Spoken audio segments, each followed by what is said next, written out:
If your 1993 Ford Ranger refuses to start, we will walk through the diagnostic steps to get you back on the road. Statistically, 70% of starting issues in these trucks are traced back to simple electrical connections.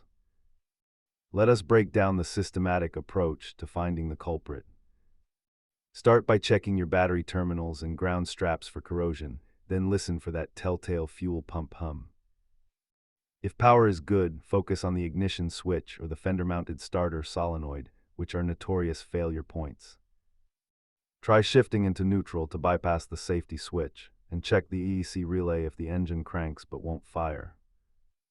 You can handle most electrical connections yourself, but internal engine or fuel pump work usually requires a professional touch. The costs vary significantly, with simple solenoids being cheap, while fuel pump replacements climb quickly in price. For deeper issues, perform a voltage drop test or use a jumper wire to pull OBD1 codes from the data link connector.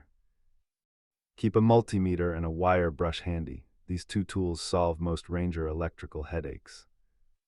Safety is paramount, so always disconnect the negative battery terminal before you start tinkering with the solenoid. Take your time with the diagnosis and check the description for more troubleshooting tips for your Ford Ranger.